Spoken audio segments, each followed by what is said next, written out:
The sun hung low in the sky, casting golden streaks across the quiet suburban streets. Marcus Reynolds, a 32-year-old business consultant, drove home after a long day at work. The weight of the day clung to him, but the thought of seeing his wife and young daughter brought a smile to his face. His black sedan moved steadily along the road, blending into the hum of evening traffic. Suddenly, red and blue lights flashed in his rearview mirror, accompanied by the sharp blare of a siren. Marcus frowned, his hands tightening on the steering wheel. He wasn't speeding, his taillights were intact, and he hadn't run any signs. Why was he being pulled over? Easing his car to the side of the road, he glanced in the mirror again. A patrol car stopped behind him, and a tall, broad-shouldered officer stepped out. The man adjusted his hat, his face set in a stern expression. Marcus took a deep breath and rolled down his window as the officer approached.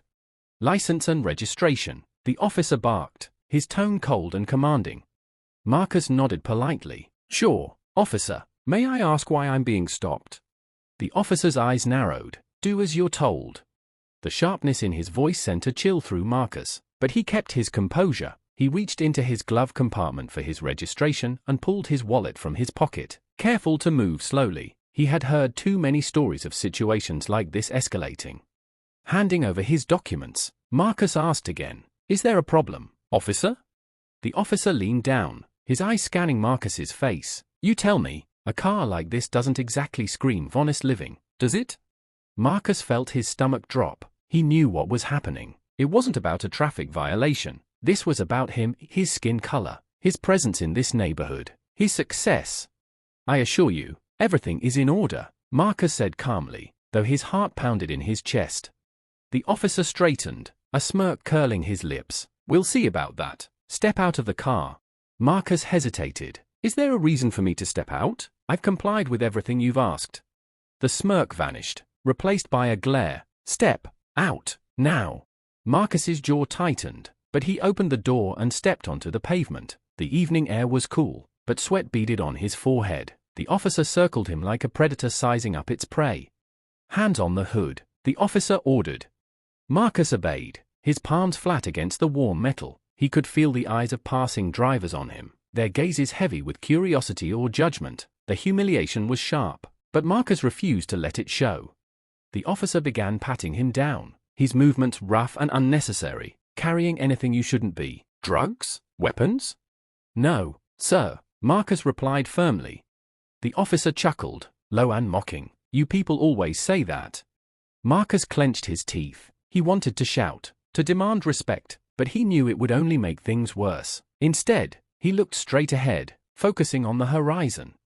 As the search continued, a small crowd began to gather on the sidewalk. A few pulled out their phones, recording the scene. Marcus caught sight of a young woman mouthing, "Are you okay?" He gave a slight nod, though his heart was heavy.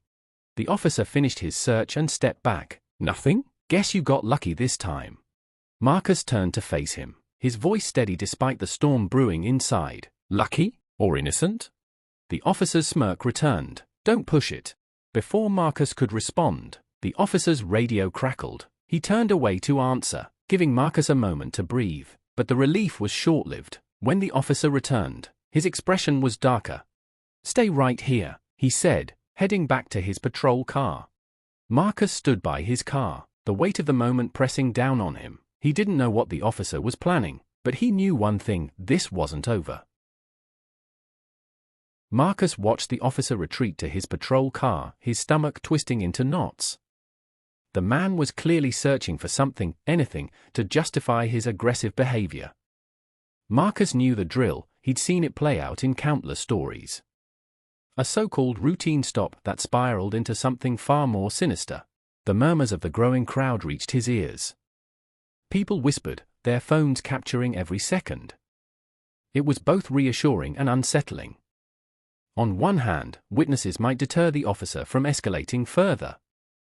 On the other, Marcus hated the idea of his dignity being stripped away for public spectacle.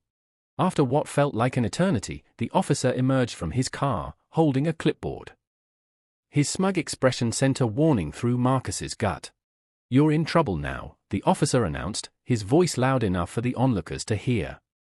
He approached Marcus, waving the clipboard like a trophy. "It seems your registration is expired." Marcus frowned. That's impossible. I renewed it just last month. You can check the system again. The officer sneered.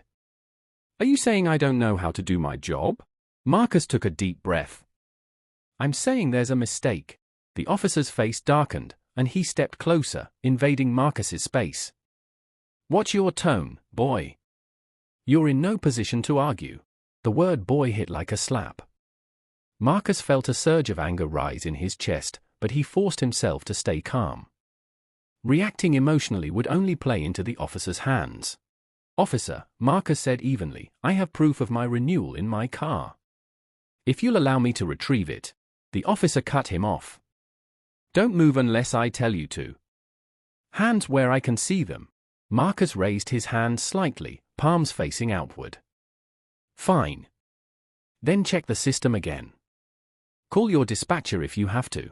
The crowd murmured louder now, their voices tinged with disbelief. A man in a suit stepped forward, speaking up. Officer, if the man says he has proof, why don't you just check? This is clearly harassment. The officer whipped his head toward the man. Mind your own business, sir, or I'll have you removed for interfering. But the interruption seemed to embolden others. A woman's voice called out, We're all watching. You better not cross the line. The officer's jaw tightened. He glared at Marcus as though this was his fault. Turn around and place your hands on the car. Now. Marcus froze. For what reason? I've done nothing wrong. The officer stepped closer, his face inches from Marcus's. Are you resisting an officer of the law? I'm asserting my rights, Marcus replied firmly. That was the wrong answer. Without warning, the officer grabbed Marcus's arm and twisted it behind his back. The sharp pain made Marcus gasp, but he didn't resist. He didn't dare. The crowd erupted, their voices rising in outrage. He's not fighting you, someone shouted. This is abuse. The officer ignored them, shoving Marcus against the hood of the car. You want to play tough? Let's see how tough you are at the station. As he fumbled for his handcuffs, Marcus turned his head slightly, his voice steady despite the pain. You're making a mistake. The officer chuckled darkly.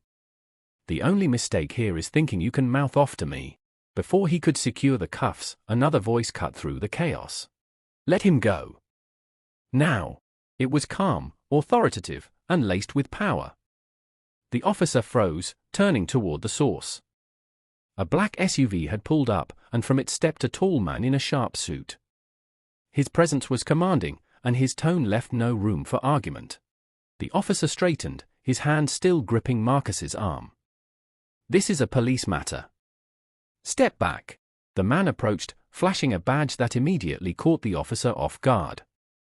Special Agent Carter, FBI. And this is no longer your jurisdiction. The crowd fell silent, their attention shifting to the new arrival. Marcus exhaled slowly, relief washing over him. He didn't know who this man was, but for the first time that evening, he felt a glimmer of hope. The officer released Marcus reluctantly, stepping back with a scowl. What's the meaning of this? Agent Carter's gaze was ice cold. It means you're done here. I suggest you call your superior before you make this situation worse for yourself. The officer hesitated, clearly weighing his options. But the crowd's recording phones and the agent's unyielding stare left him little choice. Grumbling under his breath, he stormed back to his patrol car. Agent Carter turned to Marcus, his expression softening. Are you okay? Marcus nodded, though his hand still trembled. Yeah. I think so. Thank you. Don't thank me yet, Carter said, glancing toward the officer. This isn't over. The air was electric, the tension palpable as Agent Carter turned his full attention to the officer, who stood stiffly by his patrol car. The crowd, emboldened by the FBI agent's arrival, began murmuring louder, their phones still capturing every second. Marcus, still leaning against his car, rubbed his wrist where the officer's grip had left a mark. The pain was minor compared to the humiliation that lingered in his chest. But now, with Agent Carter present, he felt a shift, like the scales of power were finally tipping in his favor. Agent Carter took a step toward the officer, his calm demeanor masking an undercurrent of authority. Officer Daniels, isn't it? The cop's jaw tightened. Yeah, and like I said, this is a police matter. You don't have any. Wrong, Carter interrupted, pulling a sleek tablet from his bag. He tapped on the screen and held it up. I have jurisdiction because this man, he gestured to Marcus, happens to be under federal protection. Daniels' face went pale. Federal protection? What are you talking about? Carter smirked, his sharp eyes pinning the officer in place. You didn't bother running a full check, did you? Too busy throwing your weight around. Marcus Reynolds is a key witness in a federal investigation, an investigation that your department is already under scrutiny for mishandling. The crowd erupted into whispers, their shock rippling through the air like a wave. Marcus blinked, stunned by the revelation. He had no idea what Carter was talking about, but he wasn't about to question it. Daniel stammered, his confidence visibly crumbling. I didn't know. He didn't say anything about being a witness.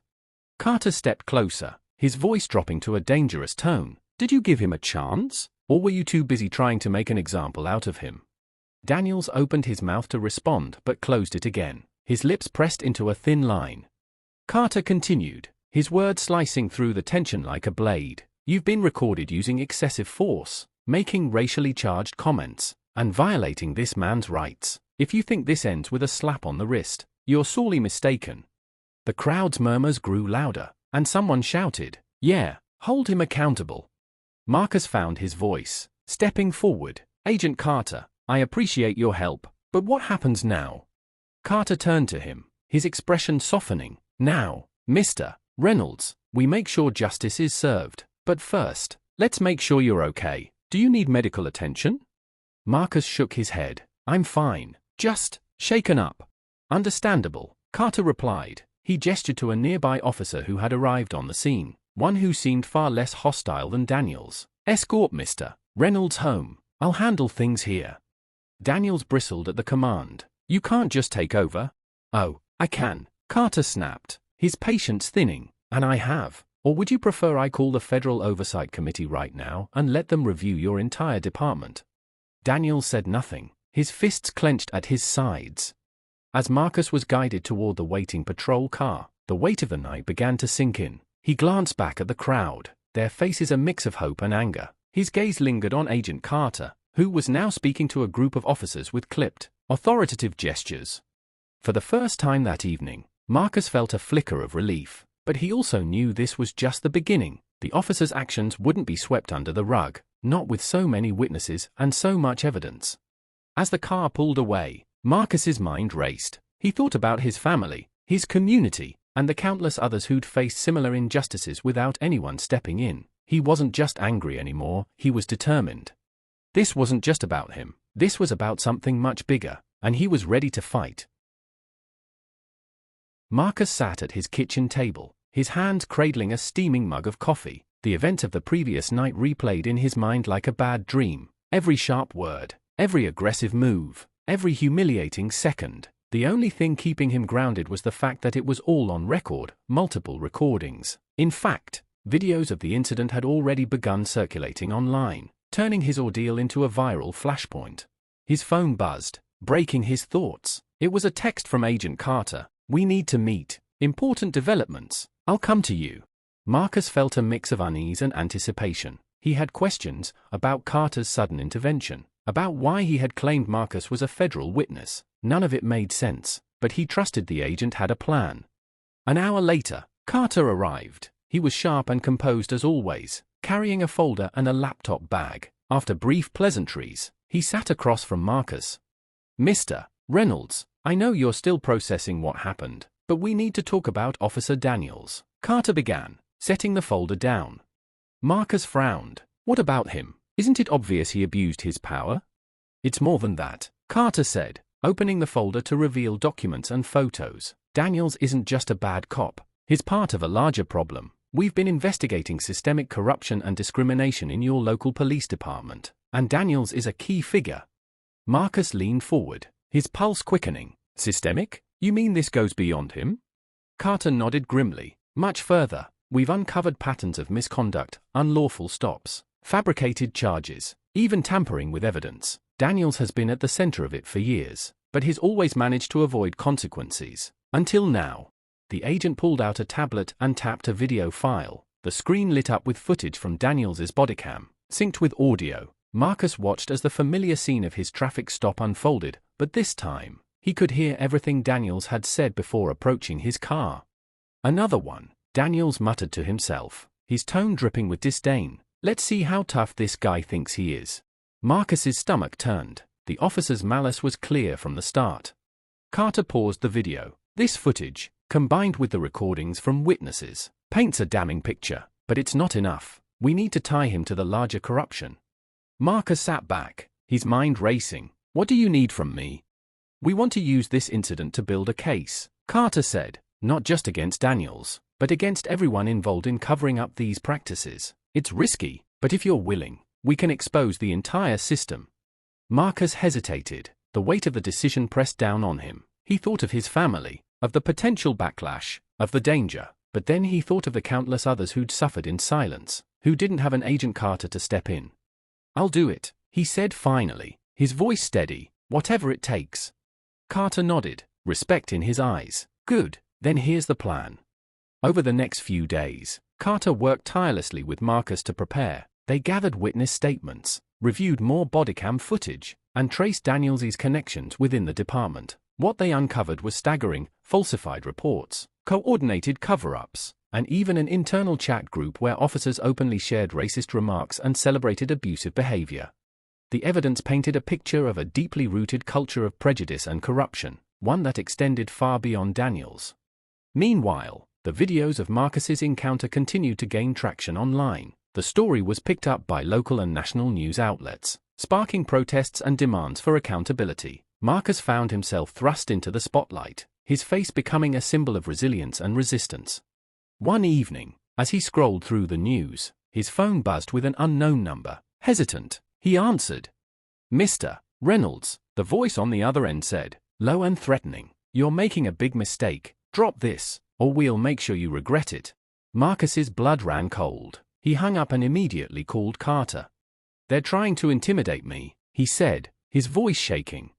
Carter's tone was firm. "That means we're getting close. Don't let them scare you. I've already arranged extra security for you and your family."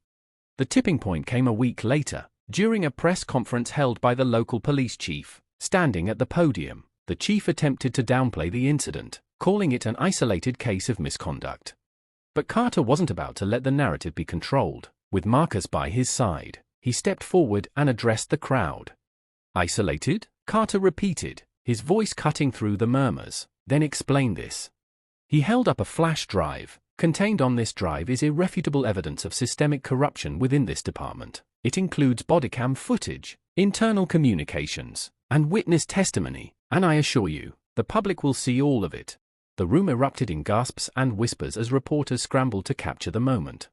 Marcus stepped up to the microphone. His voice was calm but filled with conviction. "This isn't just about me. It's about every person who's been silenced, every family that's been torn apart by abuse of power. Enough is enough."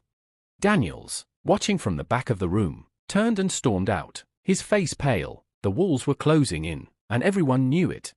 As the press conference ended, Marcus felt a wave of determination wash over him. This was no longer just his fight. It was a battle for justice, and he wasn't backing down. The courtroom was packed, the air thick with tension and anticipation. Marcus sat at the plaintiff's table, flanked by Agent Carter and a sharp-eyed attorney. The walls seemed to hum with the energy of reporters, activists, and onlookers, all eager to witness the reckoning. This wasn't just a trial, it was a turning point. Across the room, Daniels sat stiffly, his lawyer whispering frantically in his ear. His once cocky demeanor had been replaced with a mask of quiet panic. The mountain of evidence against him had turned his confidence into desperation. The judge, a stern woman with piercing eyes, banged her gavel. "Court is now in session. We will begin with the opening statements." Marcus's attorney rose first, her voice steady and commanding. "Your Honor, today we seek justice not just for my client, Marcus Reynolds, but for every individual whose rights have been trampled by a corrupt system. The evidence will show a pattern of abuse, discrimination, and systemic failure within the police department. Officer Daniels is not an outlier, he's a symptom of a larger disease."